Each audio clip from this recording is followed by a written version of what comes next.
have been closely monitoring the situation on the ground in Afghanistan and moving quickly to execute the plans we had put in place to respond to every constituency, including and contingency, including the rapid collapse we're seeing now.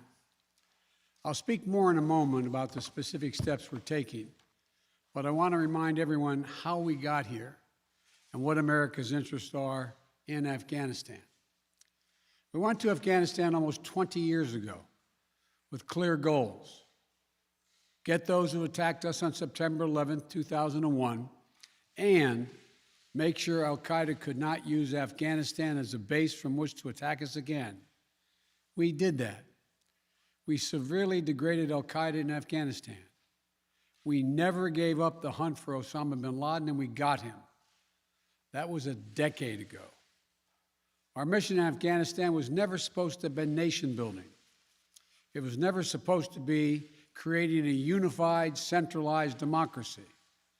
Our only vital national interest in Afghanistan remains today what it has always been: preventing a terrorist attack on America's homeland. I've argued for many years that our mission should be narrowly focused on counterterrorism, not counterinsurgency or nation building. That's why I opposed the surge when it was proposed in 2009 when I was vice president. And that's why, as president, I'm adamant that we focus on the threats we face today in 2021, not yesterday's threats. Today, the terrorist threat has metastasized well beyond Afghanistan. Al-Shabaab in Somalia, al-Qaeda in the Arabian Peninsula, al-Nusra in Syria, ISIS attempting to create a caliphate in Syria and Iraq, and establishing affiliates in multiple countries in Africa and Asia. These threats warrant our attention and our resources. We conduct effective counterterrorism missions against terrorist groups in multiple countries where we don't have permanent military presence. If necessary, we'll do the same in Afghanistan. We've developed counterterrorism over-the-horizon capability that will allow us to keep our eyes firmly fixed on the direct threats to the United States and the region, and act quickly and decisively if needed. When I came into office, I inherited a deal that President Trump negotiated with the Taliban. Under his agreement, U.S. forces would be out of Afghanistan by May 1, 2021, just a little over 3 months after I took office. U.S. forces had already drawn down during the Trump administration from roughly 15,500 American forces to 2,500 troops in country. And the Taliban was at its strongest militarily since 2001. The choice I had to make as your president was either to follow through on that agreement or be prepared to go back to fighting the Taliban in the middle of the spring fighting season. There would have been no ceasefire after May 1. There was no agreement protecting our forces after May 1. There was no status quo of stability without American casualties after May 1. There was only the cold reality of either following through on the agreement to withdraw our forces or escalating the conflict and sending thousands more American troops back into combat in Afghanistan, lurching into the third decade of conflict. I stand squarely behind my decision. After 20 years, I've learned the hard way that there was never a good time to withdraw U.S. forces. That's why we're still there. We were clear-eyed about the risks. We planned for every contingency, but I always promised the American people that I would be straight with you. The truth is, this did unfold more quickly than we had anticipated. So what's happened? Afghanistan political leaders gave up and fled the country. The Afghan military collapsed, sometime without trying to fight. If anything, the developments of the past week reinforced that ending U.S. military involvement in Afghanistan now was the right decision. American troops cannot and should not be fighting in a war and dying in a war that Afghan forces are not willing to fight for themselves. We spent over $1 trillion. We trained and equipped an Afghan military force with some 300,000 strong, incredibly well equipped, a force larger in size than the militaries of many of our NATO allies. We gave them every tool they could need. We paid their salaries, provided for the maintenance of their Air Force, something the Taliban doesn't have. Taliban does not have an Air Force. We provided close air support. We gave them every chance to determine their own future. What we could not provide them was the will to fight for that future. There's some very brave and capable Afghan special forces units and soldiers. But if Afghanistan is unable to mount any real resistance to the Taliban now, there is no chance that 1 year, 1 more year, 5 more years, or 20 more years of U.S. military boots on the ground would have made any difference. And here's what I believe to my core. It is wrong to order American troops to step up when Afghanistan's own armed forces would not. If the political leaders of Afghanistan were unable to come together for the good of their people, unable to negotiate for the future of their country when the chips were down, they would never have done so while U.S. troops remained in Afghanistan, bearing the brunt of the fighting for them. And our true strategic competitors, China and Russia, would love nothing more than the United States to continue to funnel billions of dollars in resources and attention into stabilizing Afghanistan indefinitely. When I hosted President Ghani and Chairman Abdullah at the White House in June, and again when I spoke by phone to Ghani in July, we had very frank conversations. We talked about how Afghanistan should prepare to fight their civil wars after the U.S. military departed, to clean up the corruption in government so the government could function for the Afghan people. We talked extensively about the need for Afghan leaders to unite politically. They fail to do any of that. I also urged them to engage in diplomacy, to seek a political settlement with the Taliban. This advice was flatly refused. Mr. Ghani insisted the Afghan forces would fight, but obviously he was wrong. So I'm left again to ask of those who argue that we should stay, how many more generations of America's daughters and sons would you have me send to fight Afghanistan's civil war when Afghan troops will not? How many more lives, American lives, is it worth? How many endless rows of headstones at Arlington National Cemetery? I'm clear on my answer. I will not repeat the mistakes we've made in the past. Mistake of staying and fighting indefinitely in a conflict that is not in the national interest of the United States, of doubling down on a civil war in a foreign country, of attempting to remake a country through the endless military deployments of U.S. forces.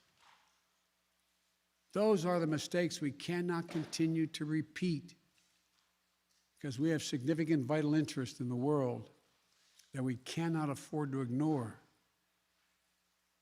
I also want to acknowledge how painful this is to so many of us. The scenes we're seeing in Afghanistan, they're gut-wrenching, particularly for our veterans, our diplomats, humanitarian workers, for anyone who has spent time on the ground working to support the Afghan people, for those who have lost loved ones in Afghanistan, and for Americans who have fought and served in the country, serve our country in Afghanistan. This is deeply, deeply personal. It is for me as well. I've worked on these issues as long as anyone. I've been throughout Afghanistan during this war, while the war was going on, from Kabul to Kandahar to the Kunar Valley.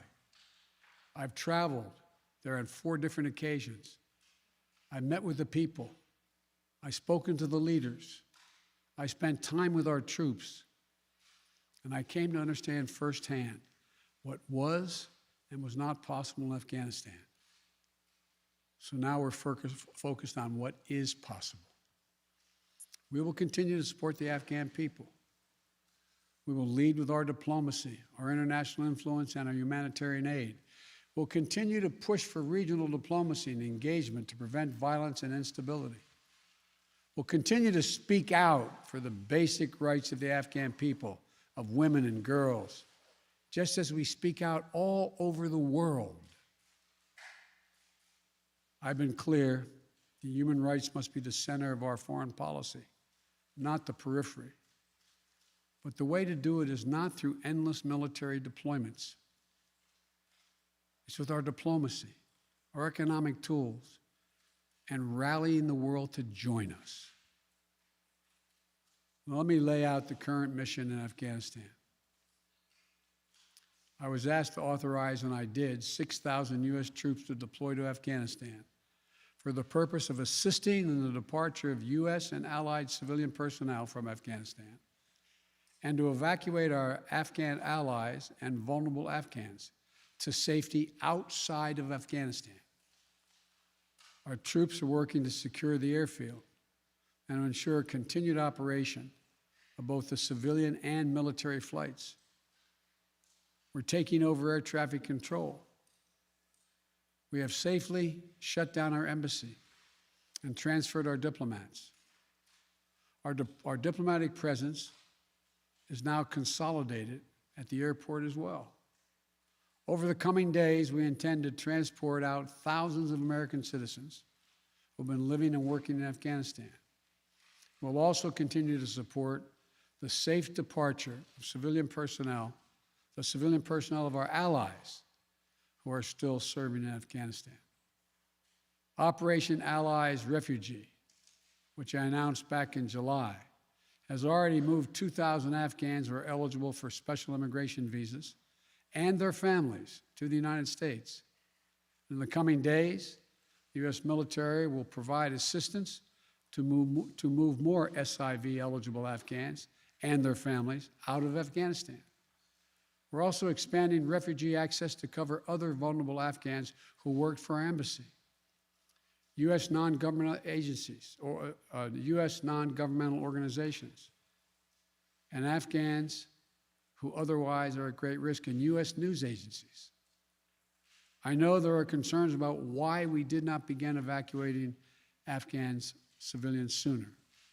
Part of the answer is some of the Afghans did not want to leave earlier, still hopeful for their country. And part of it because the Afghan government and its supporters discouraged us from organizing a mass exodus to avoid triggering, as they said, a crisis of confidence. American troops are performing this mission as professionally and as effectively as they always do, but it is not without risks. As we carry out this departure, we have made it clear to the Taliban, if they attack our personnel or disrupt our operation, the U.S. presence will be swift and the response will be swift and forceful. We will defend our people with devastating force if necessary. Our current military mission will be short in time, limited in scope, and focused in its objectives. Get our people and our allies to safety as quickly as possible. And once we have completed this mission, we will conclude our military withdrawal. We will end America's longest war after 20 long years of bloodshed. The events we're seeing now are sadly proof that no amount of military force would ever deliver a stable, united, secure Afghanistan, as known in history as the graveyard of empires. What's happening now could just as easily happen 5 years ago or 15 years in the future. We have to be honest. Our mission in Afghanistan has taken many missteps, made many missteps over the past 2 decades. I'm now the 4th American president to preside over war in Afghanistan, 2 Democrats and 2 Republicans. I will not pass this responsibility on to a 5th president. I will not mislead the American people by claiming that just a little more time in Afghanistan will make all the difference. Nor will I shrink from my share of responsibility for where we are today and how we must move forward from here. I am President of the United States of America, and the buck stops with me. I'm deeply saddened by the facts we now face, but I do not regret my decision to end America's warfighting in Afghanistan and maintain a laser focus on our counterterrorism missions there and other parts of the world.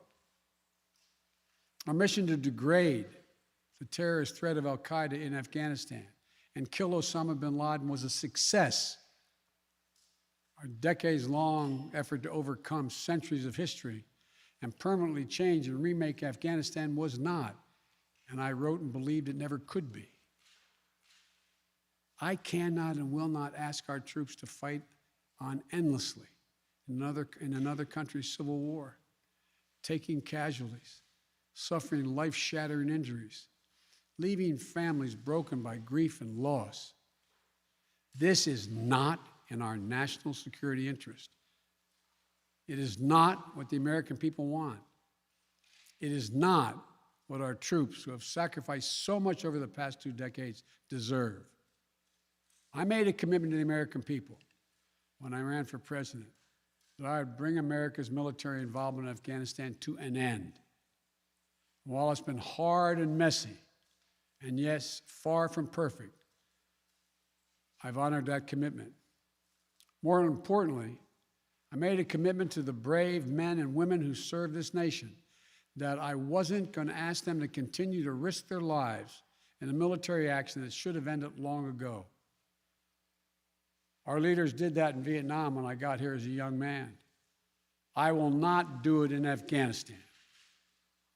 I know my decision will be criticized, but I would rather take all that criticism than pass this decision on to another president of the United States, yet another one, a 5th one, because it's the right one, it's the right decision for our people, the right one for our brave service members who risk their lives serving our nation, and it's the right one for America. Thank you. May God protect our troops, our diplomats, and all brave Americans serving in harm's way.